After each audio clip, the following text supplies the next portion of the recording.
ہر گھڑی اس کی رضا پیش نظر ہے اقبال، شکر ہے ایک سلیقے سے جیا جاتا ہوں۔ حمد و صلات کے بعد مقتدر سادات کرام، علماء ذوی الاحتشام،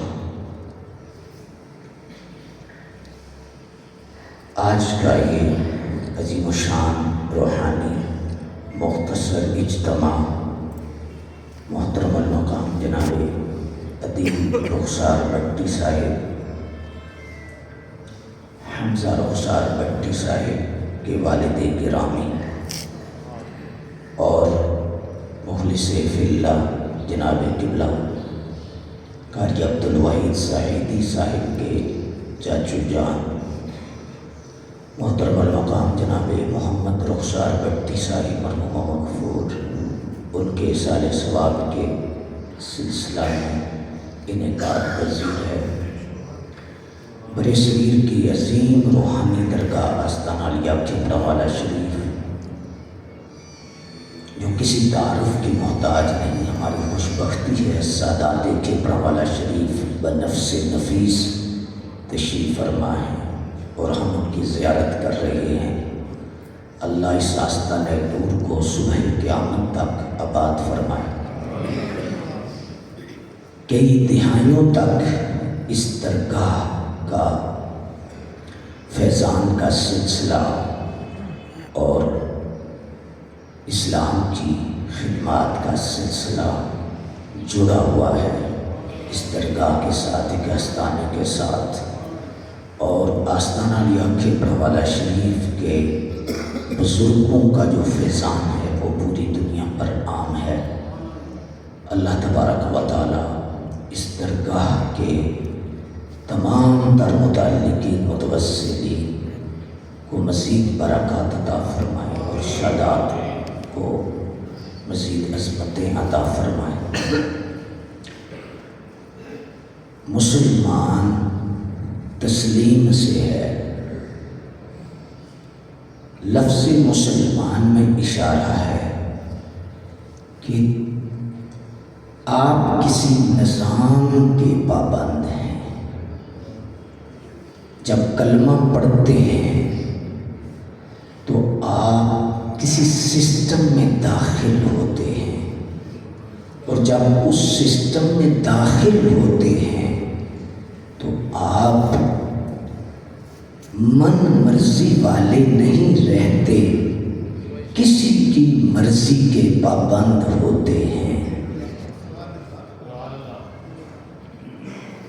لا الہ الا اللہ میں اشارہ ہے کہ اب من کی مرضی نہیں، رب کی مرضی، اور جتنا انسان اس وعدے کو پورا کرتا ہے، اپنے مالک کی مرضی کے مطابق زندگی گزارتا ہے، عروج پاتا ہے، رحمت پاتا ہے، کامیابی پاتا ہے۔ انسان اور حیوان میں جو بنیادی فرق ہے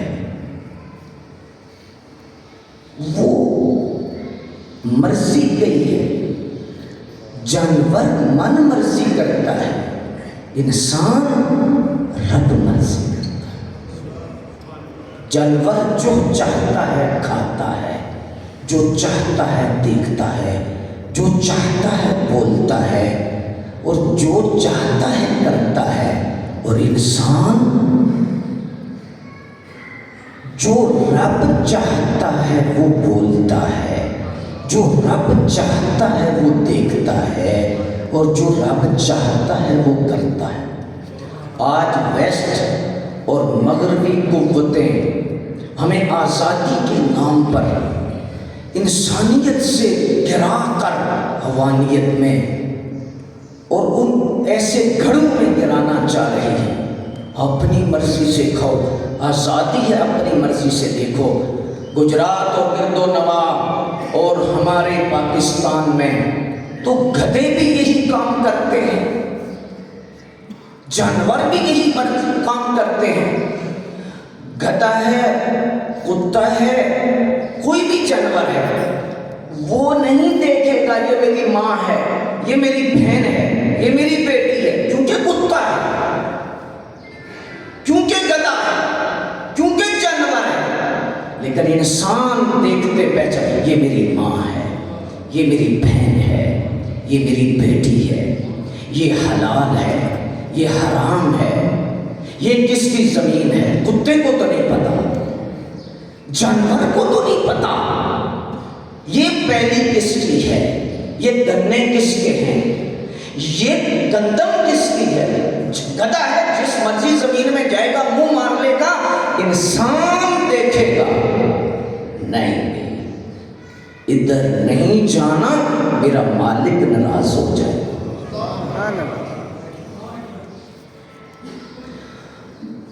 میں کتنا انسان ہوں اور کتنا حیوان ہوں، کوئی لمبا چوڑا کورس نہیں اور کوئی مسئلہ فیصہ کورس نہیں، اور قبلہ علامہ صاحب سے پوچھنے کی، حضرت علامہ صاحب سے اور دیگر بزرگ علماء ہمارے بیٹھے ہیں، سعادت ہے جب ہم ان کے پاس بیٹھتے ہیں بزرگوں کے پاس۔ لیکن یہ ایسا مسئلہ نہیں کہ ہم پوچھیں گے ہم حیوان کتنے اور انسان کتنے۔ جتنی آپ من مرضی کرتے ہیں آپ اتنے فیصد حیوان ہیں، اور جتنی رب مرضی کرتے ہیں اتنے فیصد انسان۔ جھوٹ دا سودا ہتھوں ہتھ تے سچ دا گاہ ٹاواں ٹاواں، اتوں تے سارے بندے دستے وچوں بندہ ٹاواں ٹاواں۔ بہتیاں گلاں چ فائدہ کوئی نہیں، اساں نیڑیوں گل مقام نہیں ہے، وارث شاہ میاں گل کریے جڑی اگاں ویکھاں۔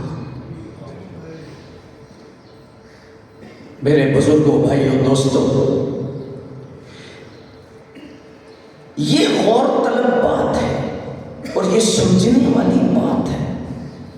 انسان کا یہ جو ناف سے اوپر انسانیت ہے، ناف سے نیچے حیوانیت، کوئی چیز اللہ نے فضول نہیں رکھی، نہ شہوت، نہ غصہ، نہ جلا، کوئی چیز فضول نہیں، اس نے اپنی فطرت اور مرضی کے مطابق رکھی ہے۔ شہوت غلط نہیں،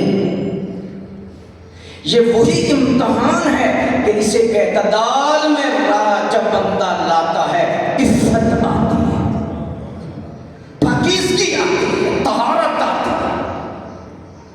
وہ کون سا امتحان ہے جس میں دوسری ٹیم ہی نہیں؟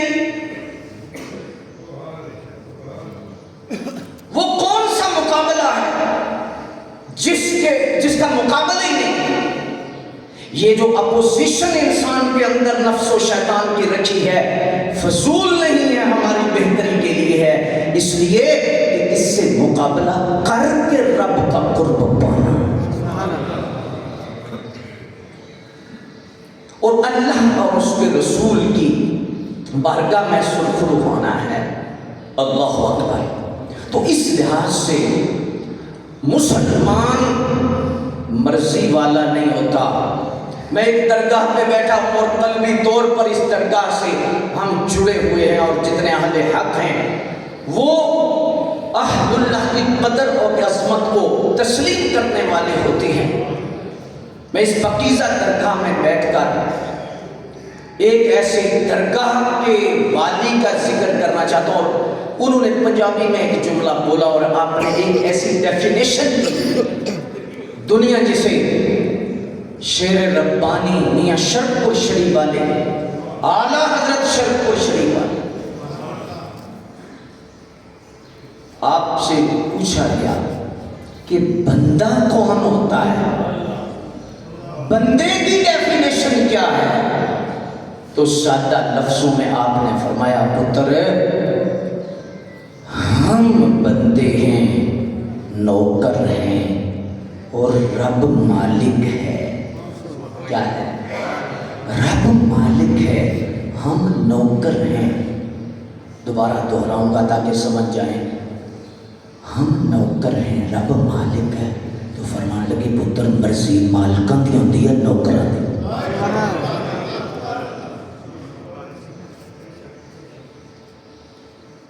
جو نوکر اپنی مرضی کرے گا تھوڑے دیہڑے اس کے،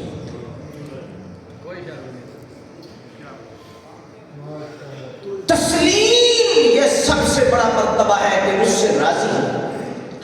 رب راضی کرنا، رب کو راضی کرنا یہ تو چیپٹر ہی نہیں۔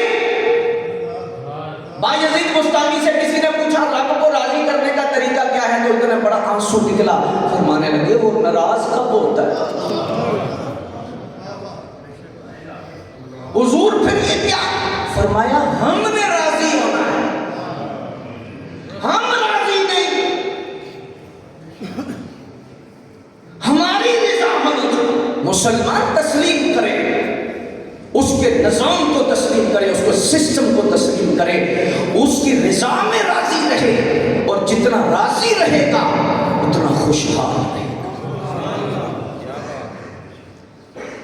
اور اس لحاظ سے میرے بھائیوں، یہ جو زندگی ہے، یہ زندگی امتحان ہے۔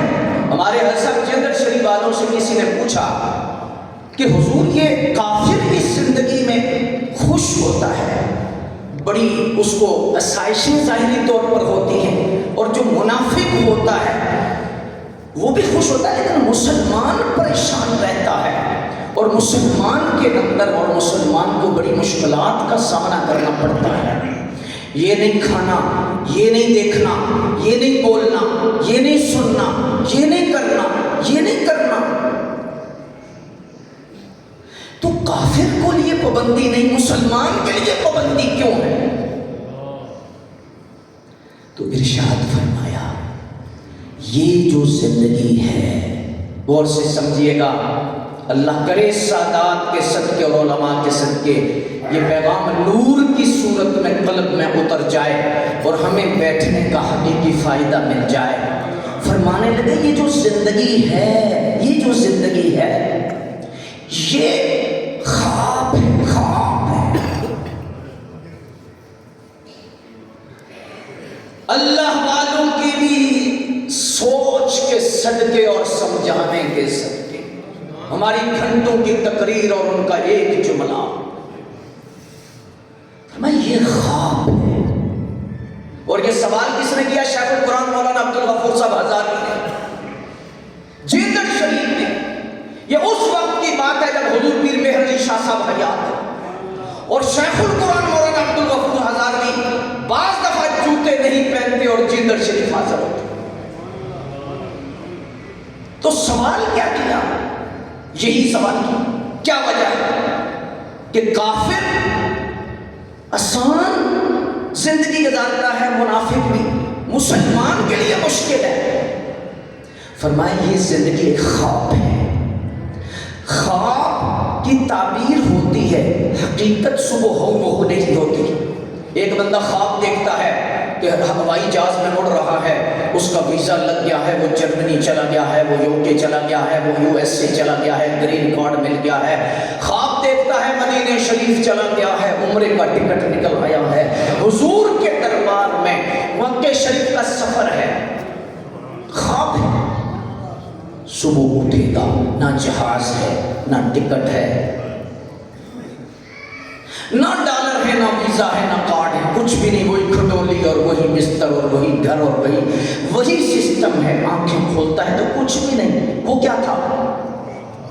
خواب تھا، حقیقت نہیں تھی۔ ایک خواب اور دیکھتا ہے دوسرا بندہ، ماں کی ڈیتھ ہو گئی، باپ کی ڈیتھ ہو گئی، خواب میں چھت گر گیا،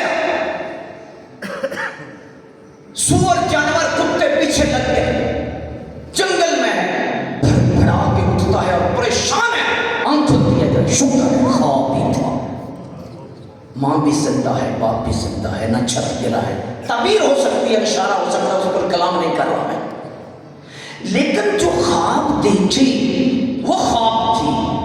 کیا انداز ہے حضرت جندڑوی کا! آپ نے فرمایا بھائی مولانا یہ زندگی خواب ہے، کافر بھی خواب میں دیکھ رہا ہے، ہوائی جہازوں میں اڑ رہا ہے، منافق پریشان نہیں ہے، کاریں ہیں، کوٹھیاں ہیں، بنگلے ہیں، جائیدادیں ہیں، اللہ اس کے رسول کی جو ہے وہ نافرمانیاں اور زندگی گزار رہا ہے، اور خواب دیکھ رہا ہے، مزے اڑا رہا ہے، آنکھیں کھلی ہیں، خواب دیکھ رہا ہے، لیکن آنکھیں بند ہوئی۔ اسرائیل آئے، نہ کوٹھی ہے، نہ کار ہے، نہ بنگلہ ہے، نہ ٹکٹ ہے، نہ ہوائی جہاز ہے، نہ امریکہ کا کارڈ ہے، نہ گرین کارڈ ہے، نہ جرمنی کے ویزے ہیں، کچھ بھی نہیں۔ سامنے اس کا رزلٹ ہے، دوزخ ہے۔ کہتا ہو مر گیا، کہاں گئے میرے پیسے، کہاں گئے میری، کہاں خواب تھا، حقیقت نہیں تھی۔ مسلمان پریشان جاتا ہے، رب کی مرضی کے مطابق دیکھتا ہے، رب کی مرضی سے بولتا ہے، ہاں کروڑ کی طرف نہیں دیکھتا، توڑ کی طرف دیکھتا ہے، سود سے پرہیز کرتا ہے، جوئے سے، سٹے سے، رشوت سے، حرام مال سے کما سکتا ہے لیکن پرہیز کرتا ہے، مشکل میں زندگی ضرور گزارتا ہے۔ مشکلات کا خواب دیکھ کر آنکھیں بند ہوتی ہیں، سامنے مدینے والے کا جلوہ ہوتا ہے،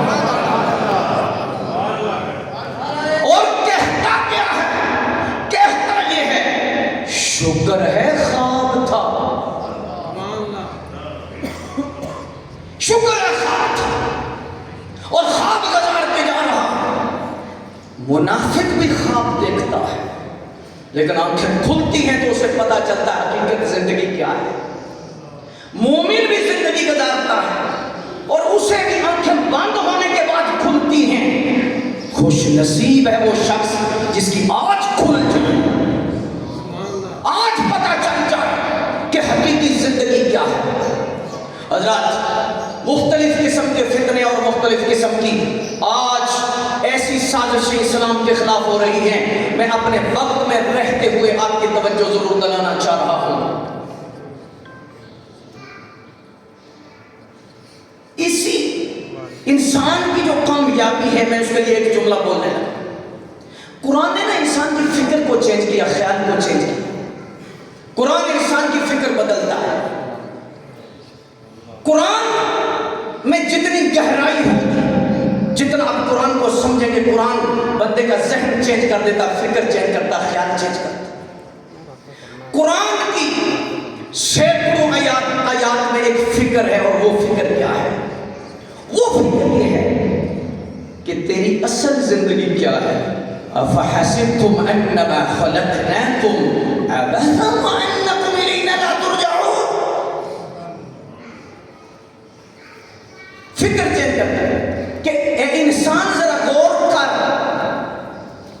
تو کیا یہ سوچ رہا ہے کہ ہم فضول پیدا ہو گئے اور ہم نے جانا نہیں؟ حضرات غور کرنا، تھوڑا سا اللہ آپ کو سلامت رکھے، آپ نے اتنی محبت کے ساتھ یہ میری خوش گفتگو سنی اور آپ کی آنکھوں میں چمک ہے اور یہ دین سے آپ کا پیار اور محبت ہے، اب سارے رب کی رضا کے لیے تشریف لائے ہیں۔ مزید اللہ ہمارے قبلے کو درست فرما دے۔ لیکن انسان، قرآن کہتا ہے کہ جب تیری اصلاح رب کے ہاں لکھی جاتی ہے نا تو ایک سوچ تیری آتی ہے۔ جب رب کرم کا دروازہ کھولتا ہے، اس کی نشانی کیا ہے؟ اس کے اندر سوچ آتی ہے، ساری زندگی نہیں رہنا، آگے جانا ہے، آگے جانا ہے، آگے جانا ہے، اور اگلی زندگی کا خیال اسے بار بار آتا ہے۔ جب اگلی زندگی کا خیال آئے اور عمل درست ہو، سمجھو رب نے بخشنے کا ارادہ کر دیا۔ سبحان اللہ۔ انسان کو قرآن جو چینج کرتا ہے، تبدیل کرتا ہے، وہ کیسے کرتا ہے؟ وہ فکر تبدیل کرتا ہے اس کی۔ اور فکر کیا ہے؟ یہ جو پہلے سپارے کے اندر متقین کی صفات میں جو آخری صفت ہے، وَبِالْآخِرَةِ هُمْ يُوقِنُونَ، وہ آخرت پر ایمان لاتے ہیں۔ یہ کیا ہے؟ یہ آج جتنے ایتھزم ہے، جتنی دہریت ہے اور جتنی یہ سوچیں، یہ آج سے نہیں، شروع سے آدم علیہ السلام سے لے کر عیسیٰ علیہ السلام تک سب نے ٹکر لی۔ حضور کی بارگاہ میں ہم بندے حاضر ہوئے، أَيَعِدُكُمْ أَنَّكُمْ إِذَا مِتُّمْ وَكُنْتُمْ تُرَابًا وَعِظَامًا۔ انہوں نے کہا یہ سمجھ نہیں آتی، عقل میں نہیں آتی کہ بندہ قبر میں چلا گیا ہے، مٹی ہو گئی ہے، بریدہ ہو چکا ہے، ہڈیاں ختم، دوبارہ کیسے زندہ؟ سمجھ نہیں آتی، عقل نہیں آتی۔ حضور کی بارگاہ میں بھی سورہ یاسین کا آخری مضمون پڑھیے، وقت نہیں ہے، میں اسے کھولنا نہیں چاہتا۔ آخری رکوع کے اندر یہ پورا مضمون ہے۔ قَالَ مَن يُحْيِي الْعِظَامَ وَهِيَ رَمِيمٌ، انہوں نے کہا کہ یہ مٹی اور یہ بریدہ ہوئی ہڈیاں یہ کیسے زندہ ہوں گی؟ تو رب رب نے کیا خوبصورت بنایا. فرمایا محبوب میں ان سے بات نہیں کرنا چاہتا, یہ قابل ہی نہیں کہ میں ان سے بات کروں.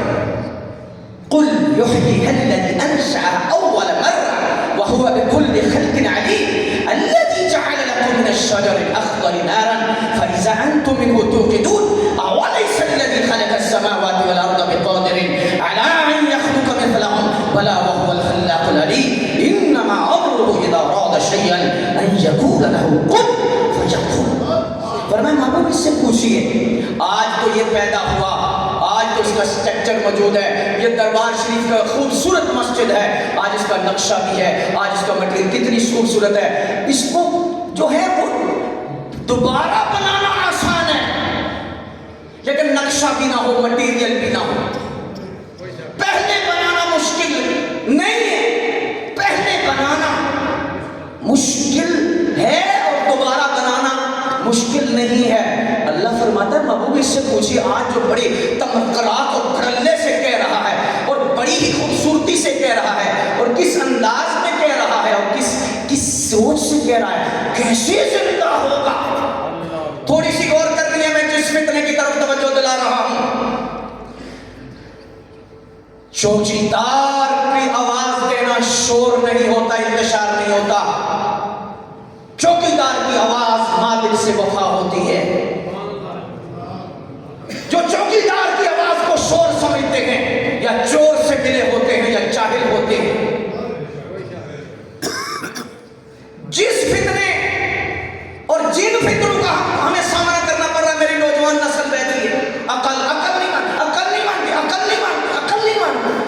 میرے بھائی سمجھو اور غور کرو اس پر قرآن نے کیا کہا.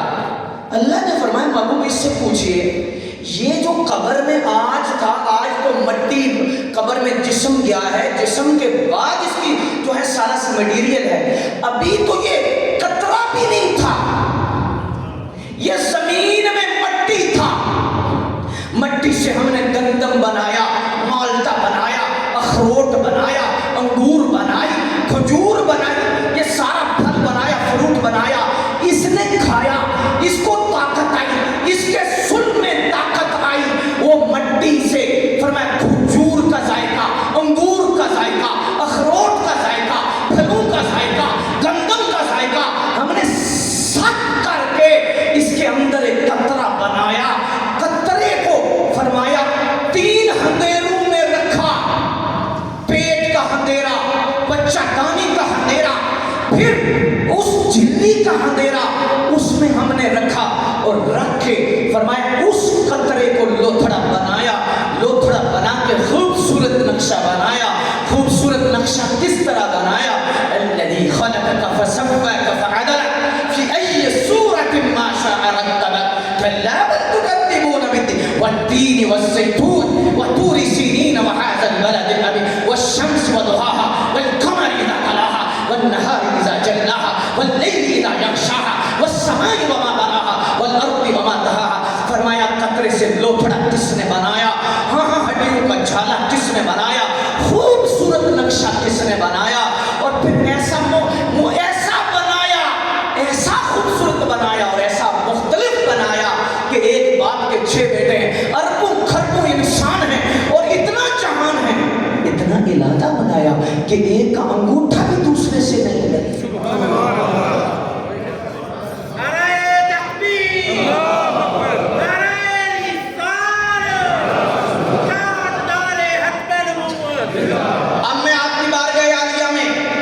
سوال یہ کرنا چاہتا ہوں, اللہ فرماتا ہے جس نے قطرے سے لوتھڑا بنایا, اور قطرہ بھی کہاں سے آیا؟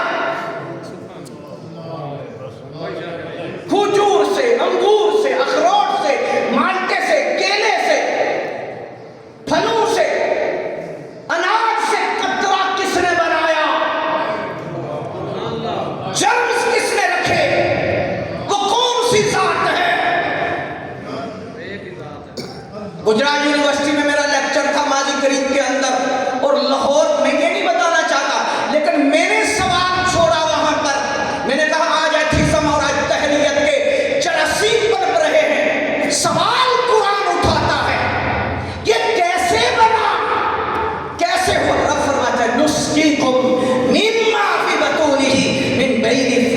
ودم لبنا خالصا سائغا للشاربین. اللہ فرماتا ہے دیکھ ہم جو تمہیں دودھ دیتے ہیں، تم صبح کو دودھ پیتے ہو، کبھی غور کیا دودھ کہاں سے آتا ہے؟ من بین فرث ودم، ایک طرف گوبر ہے، ایک طرف خون ہے، گوبر اور خون کے درمیان سفید دودھ کی نہر کس نے جاری؟ وہ کون سی ذات ہے جس نے سفید دودھ کی نہر جاری؟ میں کسی مسلک کو ریپرزینٹ نہیں کر رہا، میں اسلام کو آپ کے سامنے پیش کر رہا ہوں، میں اسلام کی حقانیت کو برباد کر رہا ہوں، میں کسی مسلک پہ دلائل نہیں دے رہا. آج جو حملہ ہے وہ اسلام پر حملہ ہے. سمجھنے والی بات میرے بھائیو یہ ہے کہ رب فرماتا ہے کہ جو گوبر اور خون کے درمیان چٹے دودھ کی نہر جاری کر سکتا ہے، جو زمین سے مختلف قسم کے اناجوں سے تمہیں قطرہ دے کر لوتھڑا بنا کر خوبصورت نقشہ بنا کر اتنا انسان بنا سکتا ہے، کیا مرنے کے بعد دوبارہ زندہ نہیں کر سکتا؟ کیا دوبارہ زندہ نہیں کر سکتا؟ یہ سوال میں چھوڑ کے گفتگو کو مختصر کر رہا ہوں، اور مقتدر سامعین حضرات، اس پر میں جو بات آپ کی بارگاہ عالیہ میں رکھنا چاہ رہا ہوں اور جس لحاظ سے میں بات کرنا چاہ رہا ہوں، اس پر یہ بات غور سے سمجھیے گا اور فکر کیجیے گا. حضور حضرت قاری صاحب نے فرمایا کہ 10 منٹ اور دے دیں اور 15 منٹ تک گفتگو ہوگی. آپ ناراض نہیں ہونا کہ مولوی صاحب تو جان نہیں چھوڑ رہے. میں جو بات عرض کر رہا ہوں آپ توجہ کیجیے گا. میں حسن زدو کا آج پتہ کیا مسئلہ ہے؟ یہ جو دہریہ ہے، بات سمجھنا، میں 5 منٹ میں جو پیغام دینا چاہتا ہوں میرے نوجوان نسل میرے سامنے بیٹھی، جو دہریہ ہے، دہریت ہے، یہ اچانک نہیں ہوئی. یہ حادثہ کوئی بھی اچانک نہیں ہوتا. 300-400 سال 500 سال سے پنیری ہماری کالجز میں، ہماری یونیورسٹی میں، ہماری ایلیٹ کلاس میں یہ آ رہی ہے. کوئی تعلیم منع نہیں، ہمارا صحیح تعلیم کے خلاف نہیں، لیکن 4 شرطیں ہیں تعلیم کی. جیسے وضو کے 4 فرض ہیں، ایسے تعلیم کی 4 شرطیں ہیں. نیت ٹھیک ہو، روٹی کی نہ ہو، پیٹ کی نہ ہو، خدا کی رضا کی ہو. نصاب ٹھیک ہو، اس میں کفر و فسق نہ ہو. استاذ ٹھیک ہو جی، اور اس کی فکری سرحدیں مضبوط ہوں. اور 4تھی شرط ہے ماحول بھی ٹھیک ہو، نیت بھی ٹھیک ہو، نصاب بھی ٹھیک ہو، استاذ بھی ٹھیک ہو، ماحول بھی ٹھیک ہو.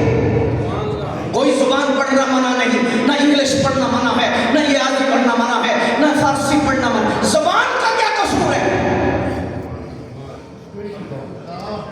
سب زبانیں اللہ کی طرف سے.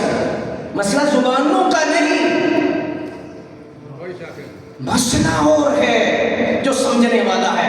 تو آج یہ کیوں ہو رہا ہے کہ خدا کے وجود کا اس کا آغاز کہاں سے ہوگا؟ معاف کرنا میرے سید زادے یہاں بیٹھے ہیں اور علماء یہاں بیٹھے ہیں. میں خدا کے واسطے آپ کی توجہ چاہتا ہوئے یہ عرض کرنا چاہ رہا ہوں. جمعے پہ تو آپ اکٹھے نہیں ہوتے اور کسی جگہ پہ بھی اکٹھے نہیں ہوتے اور گھڑیاں دیکھی جاتی ہیں، اور ولیمے پہ کبھی گھڑیاں نہیں دیکھی جاتی، اور کل اور جنازے پہ اور جمعے پہ گھڑیاں دیکھی جاتی ہیں. یہ بھی خدا کی طرف سے آزمائش ہوتی ہے، لیکن پیغام ہم نے پہنچانا ہے، ضرور پہنچانا ہے. جی ہم ٹھیکیدار نہیں ہیں، چوکیدار ضرور ہیں. ہم یہ بات آپ تک پہنچانا چاہتے ہیں کہ جو دہریہ ہے، ایتھیزم والا ہے، خدا کے وجود کا جس نے انکار کیا ہے نا، اس نے شروع سے یہ نہیں کہا اسلام نے کی، قرآن نے کی، نہیں. اس کی ابتدا کہاں سے ہے؟ غور کرنا، میں تفصیل میں نہیں جاؤں گا. سب سے پہلے وہ آغاز کہاں سے کرے گا؟ مولوی نے ٹھیک، مولوی غلط ہے، مدرسے کا مسئلہ ہے، مدرسے نہیں ٹھیک، علماء نہیں ٹھیک. اصل میں اس کا حملہ جو ہے وہ خزانے پر ہے. یہ کیوں یہاں سے سٹارٹ لے رہا ہے کہ جب ڈاکو ڈاکہ ڈالتا ہے، چوکیدار کو رستے سے ہٹاتا ہے. منبر اور عوام کا جو تعلق ہے وہ ختم کرتا ہے اور بدزن کرتا ہے. آپ اویسی صاحب کو دین اسلام نہ سمجھیں، آپ جلالی صاحب کو دین اسلام نہ سمجھیں، کسی مولوی صاحب کو جو آپ کے ذہن میں ہے اسے دین نہ سمجھیں. یہ ایک جملہ سمجھ لیں کہ داڑھی والے چور نہیں ہوتے، بعض چور داڑھی رکھ دیتے ہیں.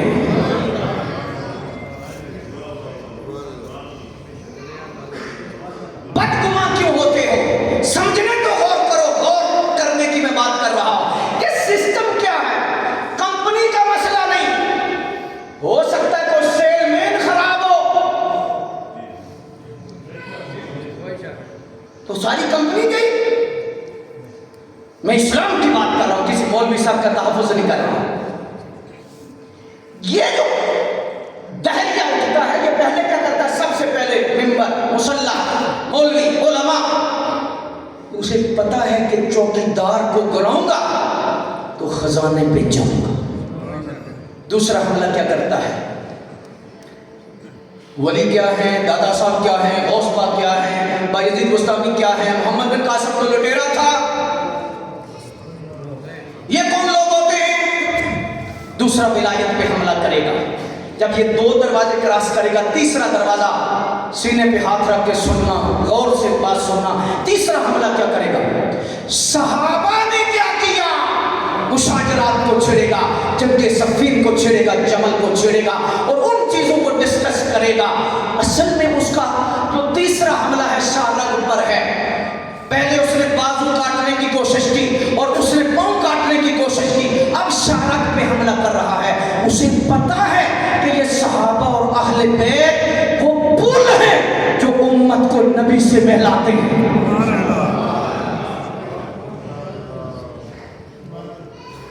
مسئلہ صحابہ کے تحفظ کا نہیں، اہل بیت کے تحفظ کا نہیں۔ وہ ہستیاں ہماری تعریف کی محتاج نہیں ہے۔ مولا علی ہماری تعریف کے محتاج نہیں ہے، سیدہ زہرا ہماری تعریف کی محتاج نہیں ہے، اہل بیت نبوت ہماری تعریف کے محتاج نہیں ہے۔ لیکن سمجھو مسئلہ کیا ہے، تحفظ کیوں کرنا ہے کہ اہل بیت کا تحفظ اور صحابہ کے تحفظ میں قرآن کا تحفظ ہے، اسلام کا تحفظ ہے، کہ اسلام مشکوک ہو جائے گا جب صحابہ کا کردار اور اہل بیت کے کردار پر انگلی اٹھائے گا۔ میں ایک مثال چھوٹی سی دینے لگا ہوں۔ مثال کے طور پر ہمارے یہاں پر یہ ساتھی سارے بیٹھے ہیں اور یہاں سے ایک بندہ یہاں علامہ عبدالوحید سعیدی صاحب اس چیز کے راوی ہیں کہ آج کھیپڑا والا شریف میں کل شریف ہوا اور اس کے بعد انہوں نے علامہ صاحب کو بتایا، انہوں نے پھر حاجی صاحب کو بتایا، پھر 10 بندے جن کو بتایا یار آج وہاں پر بات ہوئی اور یہ ہوئی۔ پہلے راوی علامہ صاحب جس پہ ساری بنیاد ہے، تو جب کہا جائے علامہ عبدالوحید ہی سچا نہیں تو اس خبر کی کیا اہمیت رہے گی؟ پہلی جو جماعت ہے وہ صحابہ اور اہل بیت ہے۔ انجن کے ساتھ جڑا ہوا پہلا ڈبہ اگر نہیں جڑا، باقی سارے جڑے ہیں تو کیا فائدہ؟ پہلے ڈبے کا جڑنا ضروری ہے۔ تحریک تو مرضیت تو جتنی قوتیں ہیں یہ پہلے ڈبے کو اتارنا چاہتی ہیں۔ پہلا ڈبہ صحابہ اور اہل بیت ہیں۔ جب پہلا ڈبہ ہی اتر گیا ہے، پیچھے امت کا کیا ہے؟ قرآن پر کیا اعتماد اور حدیث پر کیا اعتماد ہے؟ کیا اعتماد تم کر سکتے ہو؟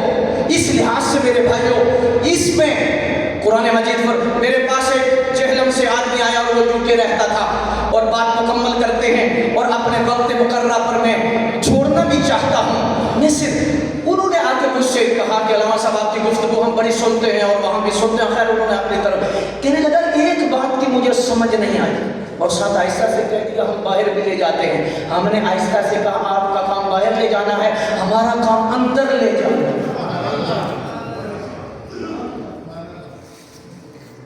میں نے کہا مسئلہ بیان کیجئے۔ کہنے لگے حضرت بہت آپ پیاری شخصیت، انہوں نے اپنے طور پر میں نے کہا مسئلہ بیان، کہنے لگے یہ دیکھیے حملہ کیا، قرآن کے ہوتے ہوئے حدیث کی کیا ضرورت ہے؟ میں نے کہا کیا سمجھ اس میں کیا نہیں آ رہا؟ تو کہنے لگے حضرت قرآن کی کوئی اتھینٹسٹی اور اس کی حفاظت کا ذمہ تو اللہ نے لیا، لیکن حدیث کا کیا پتا کہ یہ حدیث صحیح ہے یا نہیں، یہ حضور کی ہے کہ نہیں؟ دیکھو حملہ کیسے کر رہا ہے۔ میں نے کہا کہ پہلی بات تو یہ ہے کہ یہ ہمارے پاس امت کے پاس 1400 سالہ ریکارڈ ہے، آدم علیہ السلام سے لے کر عیسیٰ علیہ السلام تک جتنے نبی ہوئے اور کتابیں آئی ان کی حفاظت کا ذمہ رب نے نہیں لیا، کسی نبی کی سیرت محفوظ نہیں۔ ہماری کتاب تو کتاب حضور کا بولنا محفوظ ہے، حضور کا دیکھنا محفوظ ہے، حضور کا سننا محفوظ ہے، حضور کا چلنا محفوظ ہے، حضور کا ہر عمل کیوں محفوظ ہے؟ پہلی امتوں میں نبوت کا دروازہ کھلا تھا اور حضور آخری نبی بن کے آئے اور حضور کے بعد کوئی نبی نہیں ہے، اس لیے قرآن